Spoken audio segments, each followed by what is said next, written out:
ഈശോയ്ക്ക് മഹത്വം ഉണ്ടാവട്ടെ. പരിശുദ്ധ അമ്മയോടൊപ്പം ഞാനും ഏറ്റുപുരാണ്. എൻ്റെ ആത്മാവ് ഭർത്താവിനെ മഹത്വപ്പെടുന്നു. എൻ്റെ ചിത്തം എൻ്റെ രക്ഷകനായതിൽ ആനന്ദിക്കുന്നു. അവിടുന്ന് എൻ്റെ ദാസിയുടെ താഴ്മയെ തിരുക്കൺ പാർത്തു. എൻ്റെ പേര് ഇത്തമ്മ. ഞാൻ ജനിച്ചത് കോട്ടയം ഡിസ്ട്രിക്റ്റിലുള്ള മുട്ടിയറ എന്ന സ്ഥലത്താണ്. മുട്ടിയറ പള്ളിയിലാണ് എൻ്റെ മാമുദീസയും സ്ഥൈര്യലേപനവും പരിശുദ്ധ കുർബാനയും ഒക്കെ നടന്നത്. മുട്ടിയറ പള്ളിയിലായിരുന്നു. പിന്നെ സെൻറ്റ് ആഗ്നസ് ഗേൾസ് സ്കൂളിലാണ് ഞാൻ പഠിച്ചത്. 7ാം ക്ലാസ് വരെ. 7ാം ക്ലാസ്സാണ് എൻ്റെ വിദ്യാഭ്യാസം. പിന്നെ 1971 ഞങ്ങൾ മലബാറിലേക്ക് പോന്നു. ഞങ്ങളുടെ കുടുംബത്തോടെ പോന്നു. കാരണം അന്ന് ഞങ്ങളുടെ കുടുംബം വളരെ ദാരിദ്ര്യമുള്ള കുടുംബമായിരുന്നു. പക്ഷേ ഒരു കാര്യത്തിൽ ഞങ്ങളുടെ കുടുംബം വളരെ സമൃദ്ധിയായിരുന്നു. കാരണം മക്കളുടെ കാര്യത്തിൽ ഞങ്ങൾ 10 മക്കളുണ്ട്. 5 ആണും 5 പെണ്ണും. സാമ്പത്തികമായ ബുദ്ധിമുട്ട് കൊണ്ടാണ് ഞങ്ങൾ മലബാറിലേക്ക് പോകുന്നത്. പിന്നെ ഇവിടെ വന്ന് കുറച്ച് വർഷങ്ങൾക്ക് ശേഷം എൻ്റെ വിവാഹം കഴിഞ്ഞു. എൻ്റെ ഭർത്താവിൻ്റെ പേര് മാത്യു ചീങ്കല്ലൽ. എല്ലാവരും വിളിക്കുന്ന അപ്പച്ചൻ എന്നാണ്. ഞങ്ങൾക്ക് 2 മക്കളുണ്ടായി. ഒന്ന് മൂത്തമാളുടെ പേര് ജിമിലി, രണ്ടാമത്തെ കൊച്ചിൻ്റെ പേര് ജിൻസ്. മോനിപ്പോൾ വൈദികനാണ്. ഗുഡ് ന്യൂസ് സഭയിലെ സുവിശേഷ പ്രഘോഷകനാണ്. ശരിക്കും ഈശോയ്ക്ക് വേണ്ടിയിട്ട് നല്ല ഓട്ടം ഓടുന്ന ഒരു വൈദികൻ. തമ്പുരാനെ മഹത്വപ്പെടുത്താൻ വേണ്ടി മോൻ ഓടിക്കൊണ്ടിരിക്കുന്നു. എൻ്റെ ജീവിതത്തിൻ്റെ ഏറ്റവും വലിയൊരു സ്വപ്നമായിരുന്നു മോൻ ഉണ്ടായിക്കഴിഞ്ഞപ്പോഴും. കാരണം മോനൊരു 3 വയസ്സുള്ളപ്പോഴാണ് ഞാൻ നവീകരണത്തിലേക്ക് വന്നത്. 1991. അതായിരുന്നു ശരിക്കും പറഞ്ഞാൽ എൻ്റെ പുനർജന്മം. എൻ്റെ ജീവിതത്തിലെ ഏറ്റവും വലിയ അത്ഭുതവും അത് തന്നെയാണ്. ഇതുവരെ ഉണ്ടായിട്ടുള്ള ഭൗതികമായ അനുഗ്രഹങ്ങളോ മറ്റുള്ള കഴിവുകളോ ഒന്നുമല്ല. എനിക്ക് ദൈവം നൽകിയ ഏറ്റവും വലിയ അനുഗ്രഹം എനിക്ക് മാനസാന്തരം ഉണ്ടായി എന്നുള്ളതാണ്. ഈശോയെ അറിയാനിടയായി. അതാണല്ലോ ഏറ്റവും വലിയ അത്ഭുതം. ലോകത്തിൻ്റെ എന്തെല്ലാം അറിഞ്ഞാലും നമ്മൾ ഈശോയെ അറിഞ്ഞില്ലെങ്കിൽ അതുകൊണ്ടൊരു പ്രയോജനവുമില്ല. ഈശോയെ അറിഞ്ഞ അന്ന് മുതൽ ഞാൻ മാതാവിനോടും പ്രാർത്ഥിച്ചുകൊണ്ടിരുന്ന ഒരു കാര്യമുള്ളൂ.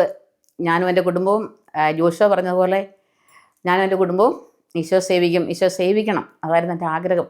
മറ്റുള്ള ഒരു കാര്യവും ഞാൻ മധ്യസ്ഥ പ്രാർത്ഥനയ്ക്കൊന്നും എഴുതിയിട്ടില്ല. ഞാൻ ഈശോയ്ക്ക് മധ്യസ്ഥ പ്രാർത്ഥന എഴുതിയിട്ടത് ഞങ്ങളുടെ കുടുംബം ഈശോയ്ക്ക് സാക്ഷ്യം വയ്ക്കുന്ന കുടുംബമായി തീരണമെന്നാണ്. മോനന്ന് കുഞ്ഞായിരുന്നെങ്കിലും പക്ഷേ അന്ന് മുതൽ മോനെ ഞാനിങ്ങനെ കൈപിടിച്ച് മോളും മോനുമായിട്ട് 8 വയസ്സിൻ്റെ വ്യത്യാസമുണ്ട്. കുടുംബത്തിൻ്റെ പശ്ചാത്തലത്തിൽ ആ ചെറുപ്പകാലത്ത് അവർക്ക് ഈശോയെ കൊടുക്കാനൊന്നും എനിക്കത്ര കഴിഞ്ഞില്ല മോൾക്കൊന്നും. കാരണം എനിക്കും അറിയില്ലായിരുന്നു. അമ്മച്ചി എല്ലാ ദിവസവും പള്ളിയിൽ പോകുന്നത് കണ്ടിട്ടാണ് ഞാൻ വളർന്നത്. പക്ഷേ അമ്മച്ചി നന്നായിട്ട് ജപമാല ചൊല്ലി പ്രാർത്ഥിക്കുമായിരുന്നു. പക്ഷേ അമ്മച്ചിയുടെ ആ കൃപയൊന്നും എനിക്ക് നല്ല ഒരു 33 വയസ്സ് വരെ അങ്ങനെ ഒരു കാലഘട്ടത്തിൽ എനിക്ക് അങ്ങനെ ഒരു കൃപയൊന്നും എനിക്ക് കിട്ടിയില്ല. പക്ഷെ അമ്മച്ചിയിൽ നിന്ന് കിട്ടിയത് വലിയൊരു ഇതുണ്ടായിരുന്നു. നമ്മൾ ഏറ്റവും ശ്രേഷ്ഠമായിട്ട് ജീവിക്കണം. ദാരിദ്ര്യമാണെങ്കിലും മറ്റുള്ളവർ അറിയരുത്. പിന്നെ അധ്വാനത്തിൻ്റെ വില എന്താണെന്ന് തിരിച്ചറിയാനായിട്ട് പഠിപ്പിച്ചത് അമ്മച്ചി തന്നെയാണ്. ഞാൻ ചെറുപ്പത്തിൽ തന്നെ ടൈലറിങ് പഠിച്ചു. കാരണം വെച്ചാൽ എനിക്ക് 5 വയസ്സുള്ളപ്പോൾ എൻ്റെ രണ്ടാമത്തെ ചേച്ചി തയ്ക്കുന്ന ആളായിരുന്നു.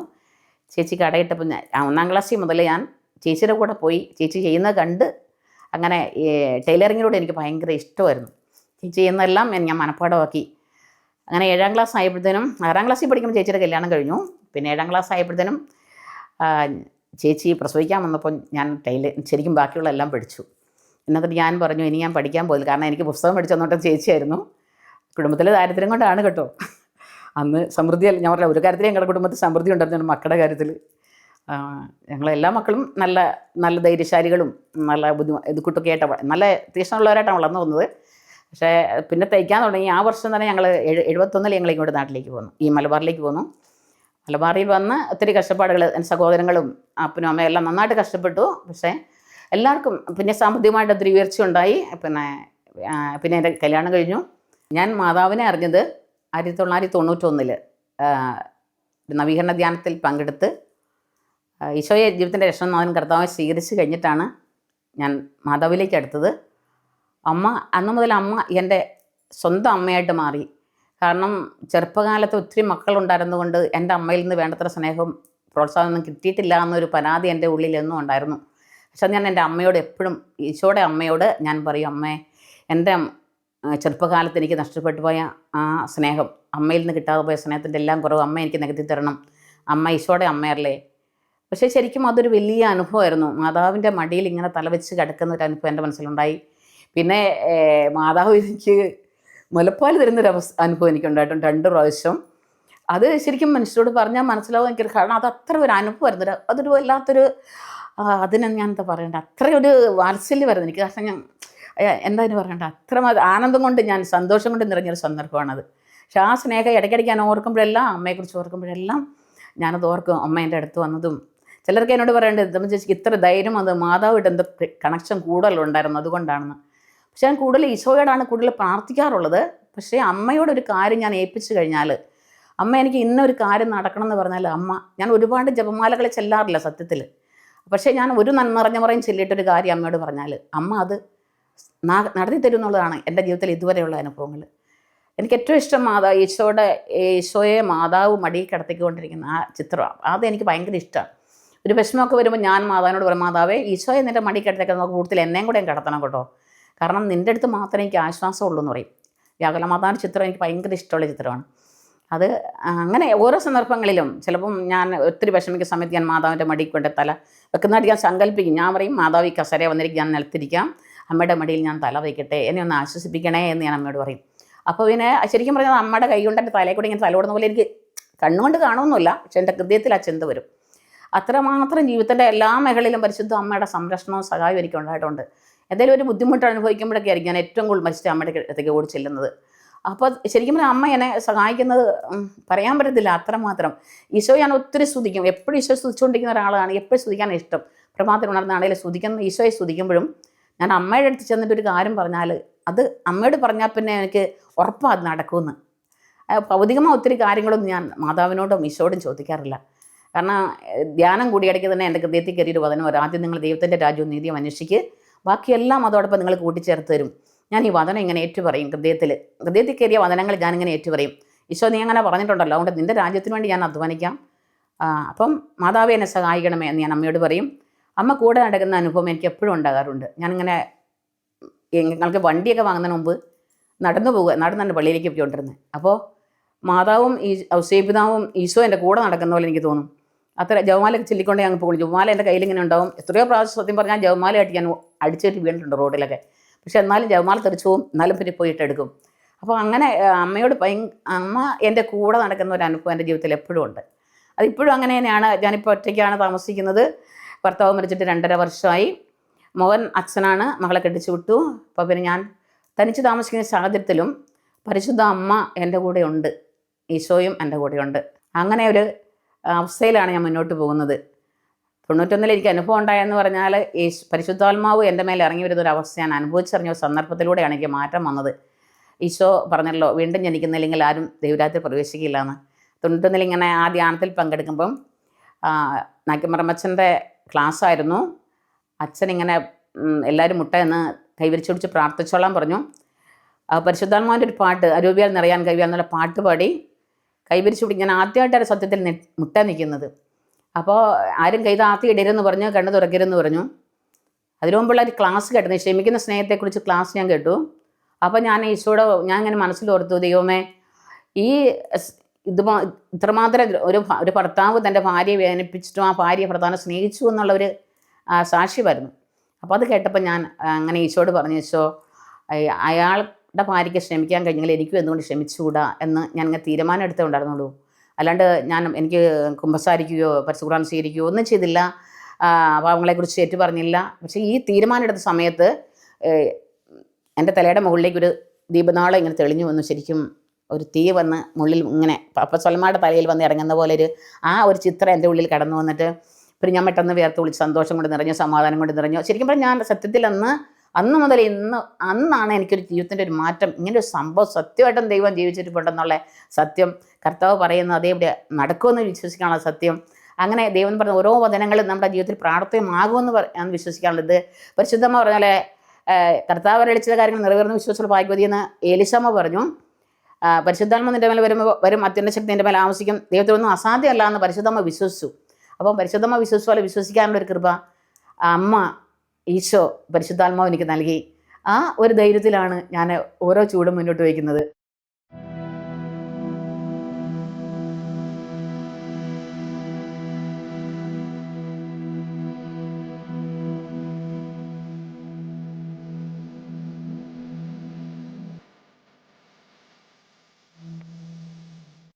ഞാനൊരു തയ്യൽക്കാരിയാണെന്ന് പറഞ്ഞല്ലോ. ശരിക്കും പറഞ്ഞാൽ അമ്മ തയ്യൽക്കാരിയായിരുന്നു എന്ന് ഞാൻ അറിഞ്ഞിട്ടുള്ളത്. ഈശോയുടെ ഉടുപ്പുകളെല്ലാം അമ്മ തന്നെ കൈകൊണ്ട് തുന്നി കൊടുത്തിട്ടുണ്ടെന്ന് എനിക്കറിയാം. അങ്ങനെ ഞാൻ പറഞ്ഞു കേട്ടിട്ടുണ്ട്. അപ്പോൾ ഞാൻ മാതാവിനോട് പറഞ്ഞു, എൻ്റെ മാതാവേ എന്നെയും നല്ലൊരു തയ്യൽക്കാരിയാക്കി മാറ്റണം. കാരണം എനിക്ക് എൻ്റെ ഈ ജോലിയിൽ ഏറ്റവും നന്നായി ചെയ്യാൻ എന്നെ സഹായിക്കണം. ഞാൻ അങ്ങനെ അമ്മയോട് പ്രാർത്ഥിക്കുമായിരുന്നു. അമ്മേനോട് പക്ഷേ ശരിക്കും പറഞ്ഞാൽ ഈ ഇത്രയും കാലഘട്ടത്തിൽ ഈ വർഷത്തിനിടയ്ക്കും ഇത്രയും വർഷമായിട്ടും പുതുമ നഷ്ടപ്പെടാതെ ഇപ്പം മാറി മാറി വരുന്ന മോഡലുകൾ എന്ത് വന്നാലും അത് തയ്ക്കാനായിട്ടും അത് കട്ട് ചെയ്യാനും അതിനെക്കുറിച്ച് കടയിൽ പണിയെടുക്കുക കാണിച്ചു കൊടുക്കാനും ചെയ്യാനും ഉള്ളൊരു കൃപ പരിശുദ്ധ അമ്മ എനിക്ക് തന്ന വലിയൊരു വരദാനമാണത്. ശരിക്കും പറഞ്ഞാൽ അമ്മയെപ്പോലെ തന്നെ ഒരു തൽക്കാരിയാക്കി എന്നെ മാറ്റണമെന്ന് ഞാൻ അമ്മയോട് പറഞ്ഞു. അമ്മ അതിനേക്കാൾ ശ്രേഷ്ഠമായിട്ട് അമ്മ എന്നെ ഈ മേഖലയിൽ ഈ തൊഴിൽ മേഖലയിൽ വലിയ അഭിവൃദ്ധിയും ഐശ്വര്യവും നൽകി എനിക്ക് പരിശുദ്ധ അമ്മ എന്നെ സഹായിച്ചു. ഒരുപാട് പേരെ കടയിലിരുത്തി പണി പഠിപ്പിക്കാനും അവർ വിവിധ സ്ഥലങ്ങളിൽ പോയി അവർ സ്വന്തമായിട്ട് സ്ഥാപനം ഇട്ട് തുടങ്ങി അവർ തന്നെ അനുഗ്രഹിക്കപ്പെടുന്ന ഒരു അവസ്ഥയിലേക്ക് വരാനും ചെറിയ ഒരു ഉപകരണമായി എന്നെ പരിശുദ്ധ അമ്മ എന്നെ സഹായിച്ചു. അമ്മ എന്നെ പഠിപ്പിച്ചത് കൊണ്ടാണ് ശരിക്കും പറഞ്ഞാൽ അമ്മയുടെ പാദപീഠത്തിൽ ഇന്ന് പഠിച്ചതുകൊണ്ടാണ് എനിക്കങ്ങനെ ഈ പ്രൊഫഷണൽ ഇപ്പോഴും ഇത്രയും പ്രായമായിട്ടും ഇതിൽ പുതുമ നഷ്ടപ്പെടാതെ മുന്നോട്ട് കൊണ്ടുവന്നത് അമ്മയുടെ മധ്യസ്ഥവും അമ്മയുടെ സഹായവും അമ്മേൻ്റെ കൂടെ ഉണ്ടെന്നൊരു ബോധം എനിക്കുണ്ട്. കാരണം ഞാൻ കട്ടിയാനൊക്കെ നിൽക്കുമ്പം മാതാവേ എന്നെ സഹായിക്കണേ എന്ന് പറഞ്ഞുകൊണ്ട് നിൽക്കാറുള്ളൂ. ശരിക്കും പറഞ്ഞാൽ അമ്മയാണ് എന്നെ ഇക്കാര്യത്തിൽ ഏറ്റവും കൂടുതൽ മുന്നോട്ട് നയിച്ചുകൊണ്ടിരിക്കുന്നത്. അതുപോലെ മോൻ്റെ ജീവിതത്തിൽ മോൻ ചെറുപ്പത്തിൽ ചെറിയ നല്ല കുസൃതിയായിരുന്നു. കാരണം എന്താ വെച്ചാൽ ഞങ്ങളുടെ നവീകരണത്തിലേക്ക് വരുന്നതിനുള്ള ഒരു ബാക്ക്ഗ്രൗണ്ട് ഞങ്ങളുടെ കുടുംബത്തിൽ അത്ര നല്ലതായിരുന്നില്ല. കാരണം നന്നായിട്ട് ഭർത്താവ് നന്നായിട്ട് മദ്യപിക്കുമായിരുന്നു. അതിൻ്റെ ഒരു കുറവുകൾ എൻ്റെ കൊച്ചുങ്ങളുടെ ജീവിതത്തിലും ചെറുപ്പകാലത്തിലും ഉണ്ടായിട്ടുണ്ട്. പക്ഷെ ഞാൻ ശക്തമായിട്ട് ഇങ്ങനെ പ്രാർത്ഥിക്കുമായിരുന്നു.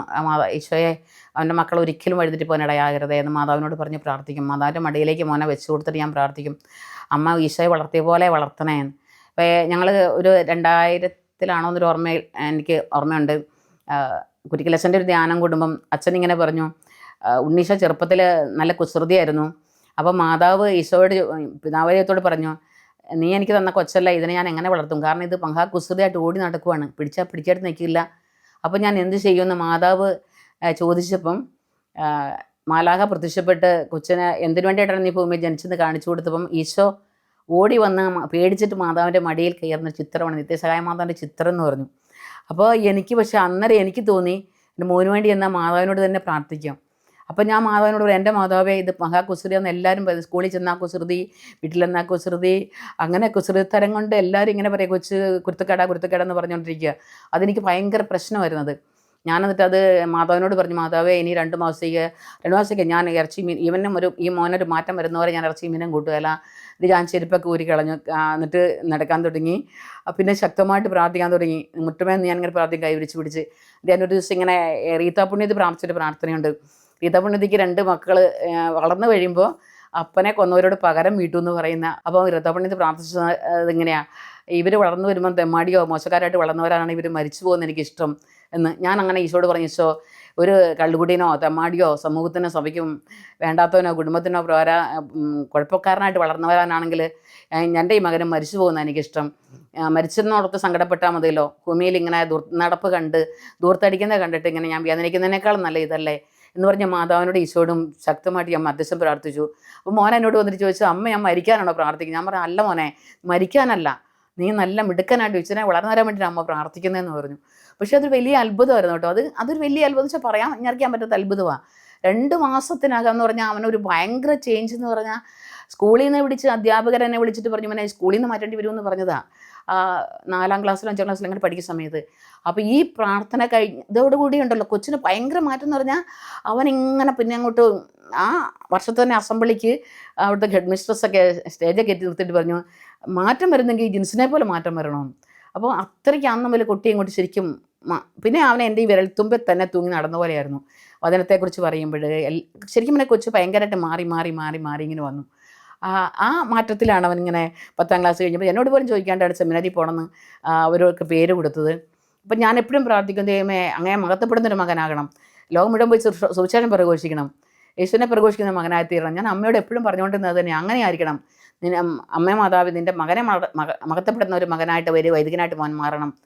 അപ്പോൾ അങ്ങനെ തന്നെ ശരിക്കും ആ ഒരു പ്രാർത്ഥന ശരിക്കും പറയാം, മോൻ പരിശുദ്ധമ്മ മടിയിൽ കൊണ്ട് നടക്കുന്ന പരിശ്രമം വയറ്റിൽ കൊണ്ട് നടക്കുന്ന പരിശ്രമം പൊതിഞ്ഞു പിടിക്കുന്ന ഒരു അവസ്ഥയിലാണ് മോനെ മുന്നോട്ട് നയിക്കുന്നത്. അതിപ്പോഴും അങ്ങനെ തന്നെയാണ്. ശരിക്കും പറഞ്ഞാൽ അതൊരു വലിയ അത്ഭുതമാണ് മോൻ്റെ ആ ജീവിതത്തിൽ സംഭവിച്ചത്. അല്ലാണ്ട് ഞങ്ങളുടെ കുടുംബമഹിമ കൊണ്ടൊന്നുമല്ല, നമ്മുടെ ശരിക്കും ശക്തം മധ്യസ്ഥം തന്നെയാണ് മോനെ ഇപ്പോഴും നല്ലൊരു വിശുദ്ധന വൈദ്യനാക്കി മാറ്റുന്നത്. അതുപോലെ എൻ്റെ മോളുടെ ജീവിതത്തിലായാലും അവളുടെ കല്യാണം കഴിഞ്ഞിട്ട് നേഴ്സിംഗാണ് അവൾ പഠിച്ചത്. നേഴ്സിംഗ് കഴിഞ്ഞപാടെ അവളുടെ കല്യാണം കഴിഞ്ഞു. പിന്നെ അവർ ബഹ്റിനിലേക്ക് പോയി. അവിടുന്ന് 2 പ്രാവശ്യം അവൾക്ക് അബോർഷനായി. പിന്നെ കൊച്ചുങ്ങളുണ്ടാകാതെ ഇങ്ങനെ വിഷമിച്ചപ്പോൾ അവർ ബഹ്റിൻ തിരിച്ചു പോകുന്നത് അതുകൊണ്ടായിരുന്നു. അപ്പോൾ മോളെന്നോട് പറയും, അമ്മ എല്ലാവർക്കും വേണ്ടി പ്രാർത്ഥിക്കുന്നതല്ലേ, എന്നിട്ട് അമ്മ എന്നെ എനിക്ക് വേണ്ടി പ്രാർത്ഥിക്കാത്ത, എനിക്ക് കൊച്ചുണ്ടാകാത്തത് കൊണ്ടായിരിക്കും എന്നൊക്കെ പറഞ്ഞ് സങ്കടം പറയാൻ തുടങ്ങിയപ്പോൾ ഞാൻ ഈശോയോട് പറഞ്ഞു, മാതാവിനോട് പറഞ്ഞു, എൻ്റെ മാതാവേ, എൻ്റെ മോൾക്ക് ഒരു കൊച്ചിനെ വേണം, കാരണം എന്നെ വല്യമ്മയെന്ന് വിളിക്കാൻ എനിക്കൊരു കൊച്ചിനെ വേണമെന്ന് പറഞ്ഞു. അത് ആ വർഷം ഞങ്ങളിങ്ങനെ നാട്ടിൽ മാതൃവേദിയുടെ ഇത് ഒരു ടൂറ് പോയപ്പം അവിടെയുള്ള ഒരു 9 പള്ളികളിൽ ഞാൻ കയറി. ആ 9 പള്ളിയിൽ കയറിയപ്പോഴും ഞാൻ പ്രാർത്ഥിച്ചു, ഈ ഒറ്റ കാര്യം ഉണ്ടായിരുന്നു, മകൾക്ക് ഒരു കൊച്ചിനെ വേണം. ഈ മെയ് മാസത്തിലാണ് ഞങ്ങൾ പോയത്. എൻ്റെ മാതാവേ, എൻ്റെ ഈശോയെ, അടുത്ത മെയ് മാസത്തിൽ ഞാൻ ആകുന്നതിന് മുമ്പ് എൻ്റെ മകൾക്കൊരു കൊച്ചിനെ വേണം. ഞാൻ അങ്ങനെ തന്നെ പറഞ്ഞുള്ളൂ, എൻ്റെ മകൾക്കൊരു കൊച്ചിനെ വേണം. അത് പിറ്റേ മാസത്തിന് അവൾ ഗർഭിണിയായി. മാർച്ച് 31-ന് അവളൊരു ആൺകൊച്ചിനെ പ്രസവിച്ചു. അതൊരു വലിയ എന്ന് പറഞ്ഞാൽ അതൊരു വലിയ അത്ഭുതമാണ്. മാതാവ് പ്രവർത്തിച്ച വലിയൊരു അത്ഭുതം. മാതാവ് ഈശോയുടെ അടുത്ത് പറഞ്ഞിട്ടാണല്ലോ ഈശോ നമുക്ക് വേണ്ടി അത്ഭുതം പ്രവർത്തിക്കുന്നത്.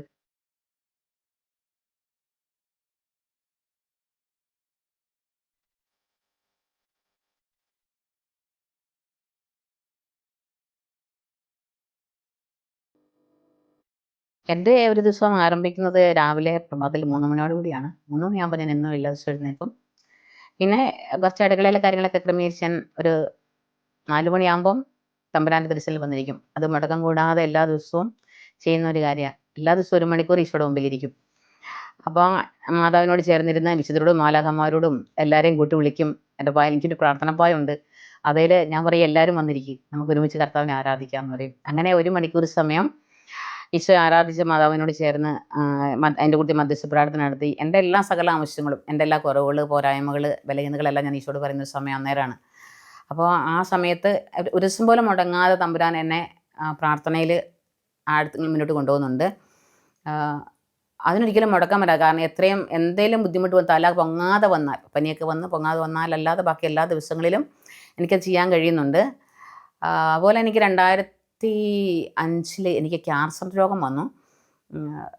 അത് ക്യാൻസർ വന്നു, ഓപ്പറേഷൻ കഴിഞ്ഞു, കീമോതെറാപ്പി ചെയ്തു, എല്ലാം അതൊരു വലിയൊരു അത്ഭുതമായിരുന്നു. ശരിക്കും പറഞ്ഞാൽ എൻ്റെ മുടിയിലെ ഒരു തലമുടി പോലും പൊഴിഞ്ഞു പോയില്ല കീമോതെറാപ്പി ചെയ്തിട്ട്. കാരണം എൻ്റെ കൂട്ടായ്മയിലുള്ള ഞാൻ ജീസസ് യൂത്തിലൂടെ തുടങ്ങിയ പ്രാർത്ഥന, ഈ നവീകരണത്തിൽ വന്നതിന് ശേഷം 91 മുതൽ 95 വരെ ജീസസ് യൂത്തിലുണ്ടായിരുന്നു. അപ്പോൾ ഒത്തിരി അങ്ങനെയുള്ള പ്രോഗ്രാമുകളൊക്കെ ഞാൻ ഒത്തിരി പങ്കെടുത്തിട്ടുണ്ടായിരുന്നു. പിന്നെ ലീഡേഴ്സിൻ്റെ പ്രോഗ്രാമുകൾ. അപ്പോൾ അതിനുശേഷം പിന്നെ വലിയവരുടെ മുതിർന്നവരുടെ കൂട്ടായ്മയിലായി. സർവീസ് സമിതിയിലൊക്കെ 2-3 പ്രാവശ്യം ഞാൻ ആയിട്ടുണ്ട്. അപ്പോൾ അന്ന് എനിക്ക് ആ ക്യാൻസർ വന്ന സമയത്ത് എൻ്റെ 2 ചേച്ചിമാരുടെ അടുത്ത് വന്നിട്ട് എന്നോട് പറഞ്ഞു, നിൻ്റെ തലയിൽ ഒരു മുടി പോലും പൊഴിയലെന്ന് ഈശോ പറയുന്ന കേട്ടോ എന്ന് പറഞ്ഞു. അതുപോലെ തന്നെ സംഭവിച്ചു. എൻ്റെ തലയിൽ ഒരു മുടി പോലും പൊഴിഞ്ഞു പോയില്ല. എല്ലാവർക്കും അതൊരു അത്ഭുതമായിരുന്നു. കാരണം കീമോ ചെയ്യുന്ന ഒരാളുടെ തലയിൽ മുടി പൊഴിയാതിരുന്നിട്ടില്ല. എൻ്റെ മുടി ഒന്നുപോലും പൊഴിഞ്ഞില്ല. അതുപോലെ തന്നെ പിന്നീട് 5 വർഷം, സാധാരണ ക്യാൻസർ വന്നാൽ 5 വർഷത്തെ ഗുളിക കഴിക്കണം എല്ലാവർക്കും. സാധാരണ 5 വർഷത്തെ ഗുളിക കഴിക്കുന്നൊരു ഇതുണ്ടായിരുന്നു. എനിക്ക് പിന്നീട് അത് കഴിഞ്ഞപ്പോൾ ഡോക്ടർ പറഞ്ഞു, എനിക്ക് മരുന്ന് കഴിക്കണ്ട എന്ന് പറഞ്ഞു. പിന്നെ ഇടയ്ക്കിടയ്ക്ക് വന്ന് ടെസ്റ്റ് ചെയ്താൽ മതി പറഞ്ഞു. കാരണം അതേ അവസ്ഥയിൽ കർത്താവിനെ സുഖപ്പെടുത്തി. അതിനെയൊക്കെ അതിജീവിക്കാൻ പരിശുദ്ധാത്മ ശക്തമായ ഒരു അഭിഷേകത്തോടു കൂടി എന്നെ മുന്നോട്ട് നയിച്ചത്. പരിശുദ്ധമ്മ കൈപിടിച്ചെന്നെ നടത്തുന്ന ഒരു അവസ്ഥയായിരുന്നു. സമയത്ത് കീമോതെറാപ്പി ചെയ്യാൻ പോകുമ്പോഴും അവിടെ ആയിരിക്കുമ്പോഴൊക്കെ ഞാൻ ഈശോയോട് ചോദിച്ചോ, നിൻ്റെ രക്തം കൂടി ഇച്ചിരി മരുന്നിൻ്റെ കൂടെ കയറ്റണേ എന്ന് ഞാൻ പറയും. അപ്പോൾ അത് ശരിക്കും പറഞ്ഞാൽ അങ്ങനെ തന്നെ ആയിരുന്നത്. ഗുളിക കൈ കിട്ടിയ അപ്പം ഞാൻ ഈശോയോട് ചോദിച്ചോ, നിൻ്റെ രക്തം കൂടി ഇച്ചിരി ഈ ഗുളികയിലോട്ട് ചേർക്കണേ. പിന്നെ അങ്ങനെ ശരിക്കും പറഞ്ഞാൽ ആ ഓരോ സമയത്തും അങ്ങനെ പറയാൻ കഴിഞ്ഞതുകൊണ്ട് ശരിക്കും പറഞ്ഞാൽ ആയിരിക്കാം ഞാൻ അതിനുശേഷമാണ് എനിക്ക് എൻ്റെ ക്യാൻസർ വന്ന് മാറിയതിന് ശേഷമാണ് ഞാൻ ഡ്രൈവിങ് പഠിച്ചത്, തന്നെ വണ്ടി ഓടിക്കാൻ തുടങ്ങിയത്. കാരണം ക്യാൻസർ വന്നതിന് ശേഷം പിന്നെ എനിക്ക് ചോറും വെള്ളവും എല്ലാം കണ്ട് തോളയിട്ടുണ്ട് പള്ളിയിലേക്ക് പോകാൻ പറ്റുകയില്ലായിരുന്നു. 2 കിലോമീറ്ററോളം നടക്കണം. അപ്പോൾ അത് ആ സമയത്ത് പിന്നെ ഇങ്ങനെ ഡ്രൈവിങ് പഠിച്ചു. എൻ്റെ 48ാമത്തെ വയസ്സിലാണ് ഞാൻ ഡ്രൈവിങ് പഠിച്ചത്. ഇപ്പം ഞാൻ തന്നെ വണ്ടി ഓടിച്ച് പോകുന്നത്. രാവിലെ ഇവിടുന്ന് ഈ 1 മണിക്കത്തെ പ്രാർത്ഥന എല്ലാം കഴിഞ്ഞിട്ട് പിന്നെ ഞാൻ ദേവാലയത്തിൽ പോകും. അവിടെ പരിശുദ്ധ കുർബാനയിൽ പങ്കെടുക്കും. അത് കഴിഞ്ഞൊരു കുർബാനയ്ക്ക് ശേഷം ഒരു അരമണിക്കൂറോളം കർത്താവിൻ്റെ ഉദരസ്ഥലിൽ ഇങ്ങനെ ഇരിക്കും. അതിനുശേഷം ഒരു 7:50 ആകുമ്പോഴേക്കും ഞാൻ കടയിലേക്ക് പോകും. ഒരു 35 വയസ്സിന് 40 വയസ്സിനിടയ്ക്ക് എനിക്ക് ശക്തമായിട്ട് കാലുവേദന ഉണ്ടായിരുന്നു. എനിക്ക് പക്ഷെ നിൽക്കാൻ പറ്റില്ലാത്തത് കൊണ്ട് ഒരു കസേരയൊക്കെ ഞാൻ പണിയിച്ചായിരുന്നു, കസേരയിൽ ഇരുന്ന് തുണി കെട്ടിയാൻ വേണ്ടിയിട്ട്. പക്ഷേങ്കിൽ ആ കാലഘട്ടത്തിന് ശേഷം ഇപ്പോഴും എനിക്ക് അത്ഭുതമാണ്. ഇപ്പോൾ ഇത്രയും പ്രായമായിട്ടും ഞാൻ കസേരയിലല്ല ഇരിക്കുന്നത്. കസേര അന്ന് കുറച്ച് നാളെ ഉപയോഗിച്ചുള്ളൂ. എപ്പോഴാണെന്നറിയില്ല ഈശോ എനിക്ക് സൗഖ്യം നൽകി. അത് ഞാൻ ഈശോയോട് ചോദിച്ചു വാങ്ങിയതുമല്ല. പക്ഷേ കർത്താവ് എനിക്ക് വേണ്ട സമയത്ത് അതെല്ലാം തന്നുകൊണ്ടിരുന്നു. കർത്താവ് നിന്നെ നിരന്തരം നയിക്കും, മരുഭൂമിയിൽ നിനക്ക് സമൃദ്ധി നൽകും, നനച്ചു വെള്ളത്തിൽ പൂന്തോട്ടവും പറ്റാത്ത നീരുറയും പോലെയാകും നീ. അവിടെ നിൻ്റെ അസ്ഥികളെ ബലപ്പെടുത്തും എന്ന് കർത്താവിൻ്റെ ഒരു വചനം ഉണ്ടല്ലോ. അത് വീണ്ടും ആരോഗ്യം നൽകും, അസ്ഥികളെ ബലപ്പെടുത്തും. അതൊക്കെ ശരിക്കും പറഞ്ഞാൽ എൻ്റെ ജീവിതത്തെ കർത്താവ് ഇങ്ങനെ കൈപിടിച്ച് നടത്തിയ അനുഭവങ്ങളാണ്.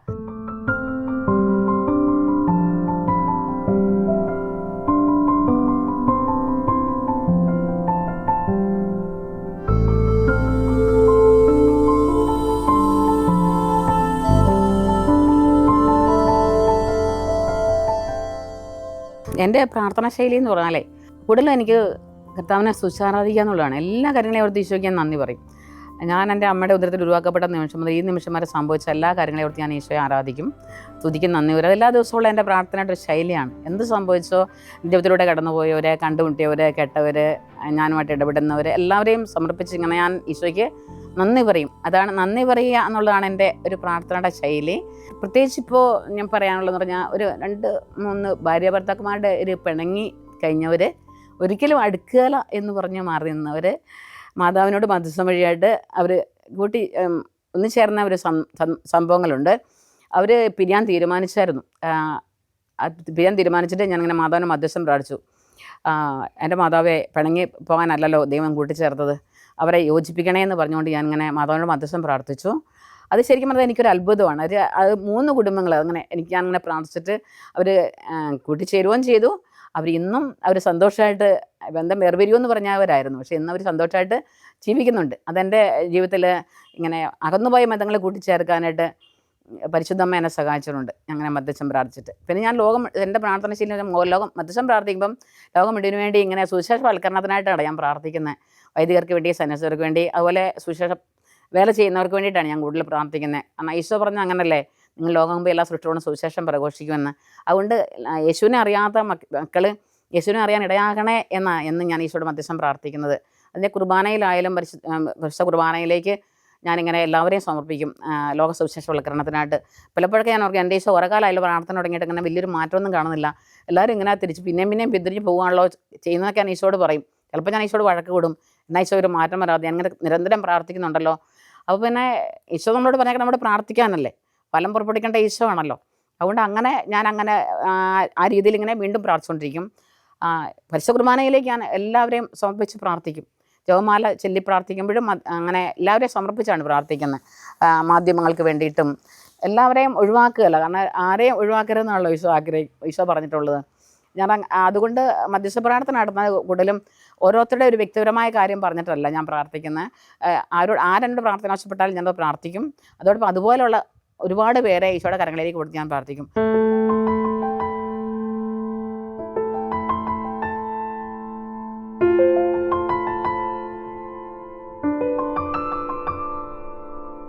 ശരിക്കും നമ്മുടെ ഇന്നത്തെ സഭയുടെ ആണെങ്കിലും കുടുംബങ്ങളുടെ ആയാലും കുഞ്ഞുങ്ങളുടെ ആയാലും യുവതിവാക്കളുടെ ആയാലും കാര്യത്തിൽ പ്രാർത്ഥനയുടെ കുറവാണ് എല്ലാ തകർച്ചയ്ക്കും കാരണം എന്ന് ഞാൻ പറയും. കാരണം ഭൗതികമായ ഒരു കാര്യത്തിന് വേണ്ടിയിട്ട് മാത്രമല്ല തമ്പുരാൻ്റെ മുമ്പിൽ പ്രാർത്ഥിക്കേണ്ടത്. നിയോഗം വെച്ച് പ്രാർത്ഥിക്കുന്നു, ആ കാര്യം സാധിച്ചു കഴിയുമ്പോൾ വീണ്ടും അടുത്ത നിയോഗം വെക്കുന്നു. ശരിക്കും പറഞ്ഞാൽ അതല്ല നമുക്ക് വേണ്ടതെന്ന് എനിക്ക് പറയാനുള്ളത്. നിരന്തരം പ്രാർത്ഥിക്കണം, നമ്മുടെ മക്കൾക്ക് വേണ്ടി, നമ്മുടെ സമൂഹത്തിന് വേണ്ടി, സഭയ്ക്ക് വേണ്ടിയിട്ട്. ഈശോയുടെ പരിശുദ്ധാത്മാവെന്ന് അറിയാൻ വേണ്ടി പ്രാർത്ഥിക്കണം. പരിശുദ്ധാത്മാവ് വന്നു കഴിഞ്ഞാൽ നിങ്ങൾ ശക്തി പ്രാപിക്കുമെന്നാണല്ലോ ഈശോ പറഞ്ഞിരിക്കുന്നത്. അപ്പോൾ പരിശുദ്ധാത്മാവെന്ന് അറിയാൻ വേണ്ടിയിട്ടാണ് നമ്മൾ കൂടുതൽ പ്രാർത്ഥിക്കേണ്ടത്. മറ്റുള്ള കാര്യങ്ങൾക്ക് വേണ്ടിയുള്ളതും പരിശുദ്ധാത്മാവെന്ന് അറിയാൻ പ്രാർത്ഥിച്ചു കഴിഞ്ഞാൽ ബാക്കി എല്ലാ കാര്യങ്ങളും അതോടൊപ്പം നടന്നോളും. ശരിയായ രീതിയിൽ പറഞ്ഞാൽ എനിക്കറിയാം, ഞാൻ നന്നായിട്ട് പ്രാർത്ഥന തുടങ്ങിയതിന് ശേഷമാണ് എനിക്ക് സമാധാനം ഉണ്ടായത് എൻ്റെ ഹൃദയത്തിൽ.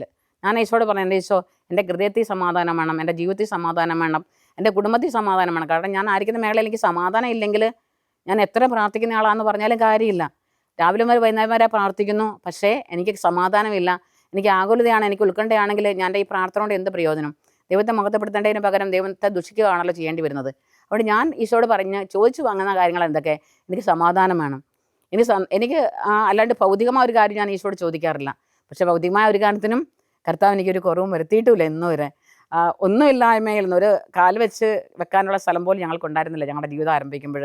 പക്ഷേ ഇന്ന് ഏത് മേഖലയിലായാലും ഞങ്ങൾക്ക് ആവശ്യമുള്ളത്, ഒത്തിരി മറ്റുള്ളവരെ പോലെ ആകണം എന്നല്ല, ഞങ്ങൾക്ക് ആവശ്യമുള്ളതെല്ലാം നൽകിയ ദൈവം ഞങ്ങളെ അനുഗ്രഹിക്കുന്നുണ്ട്. ഞങ്ങൾക്ക് എന്ത് വേണം അത് തരുന്നു. പക്ഷേ ഒത്തിരി ആർഭാടമോ ഒന്നുമില്ലാതെ ജീവിക്കാൻ കർത്താവ് നമ്മളെ സഹായിക്കുന്നുണ്ട്. പക്ഷേ നമ്മുടെ പ്രാർത്ഥന കൊണ്ട് ദൈവത്തോട് ചോദിക്കുന്ന ദൈവം തരും. കാരണം ദൈവത്തെ മഹത്വപ്പെടുത്താൻ ശ്രമിക്കുന്ന വ്യക്തിയെ ദൈവം മഹത്വപ്പെടുത്തും. ഞാൻ ഈശോയോട് പറയാണ്ട്, ഈശോ നിന്നെ മഹത്വപ്പെടുത്താൻ വേണ്ടി ഞങ്ങളെ അങ്ങ് മഹത്വപ്പെടുത്തണമെന്ന്. ഈശോയുടെ പ്രാർത്ഥനയാണല്ലോ അത്. പിതാവേ സമയമായിരിക്കും പുത്രനെ അങ്ങ് മഹത്വപ്പെടുത്തേണ്ടതിനെ പുത്രനെ അങ്ങ് മഹത്വപ്പെടുത്തണമേ. ഞാനും പ്രാർത്ഥിക്കുന്നത് അങ്ങനെയാണ്. ഈശോയോട് കൂടി കടമെടുക്കും അത്. ഈശോയെ നിന്നെ മഹത്വപ്പെടുത്താൻ വേണ്ടി ഞങ്ങളെ മഹത്വപ്പെടുത്തണമേ.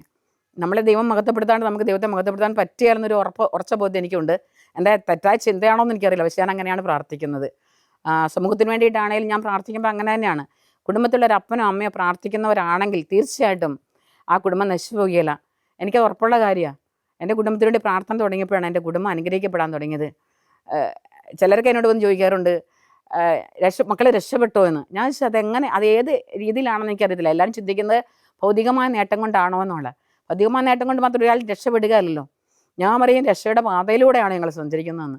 പക്ഷേ എനിക്ക് പറയാനുള്ള ഇതേ ഉള്ളൂ, മാതാപിതാക്കൾ കൈപിടിച്ച് പിടിച്ചാൽ മക്കൾ ഒരിക്കലും വഴിതെറ്റി പോകുകയില്ല. ഇന്നെല്ലാവരും കുറ്റം പറഞ്ഞുകൊണ്ടിരിക്കുകയാണ്. വഴിതെറ്റി പോകുന്നു, മക്കൾ വഴിതെറ്റി പോകുന്നു, യുവതി യുവാക്കൾ വഴിതെറ്റി പോകുന്നു, ബാല്യങ്ങൾ വഴിതെറ്റി പോകുന്നു. പക്ഷേ ചെയ്യേണ്ട ഒരു കാര്യം ഇതാണ്, മക്കൾക്ക് വേണ്ടി, സമൂഹത്തിന് വേണ്ടി, സഭയ്ക്ക് വേണ്ടി, കുടുംബത്തിന് വേണ്ടി ഇത് കൈപിടിച്ച് പിടിക്കാൻ 10 ആളുണ്ടെങ്കിൽ തീർച്ചയായിട്ടും നമ്മുടെ സഭ തകരുകയില്ല, നമ്മുടെ കുടുംബം തകരുകയില്ല, നമ്മുടെ കുഞ്ഞുങ്ങൾ തകരുകയില്ല.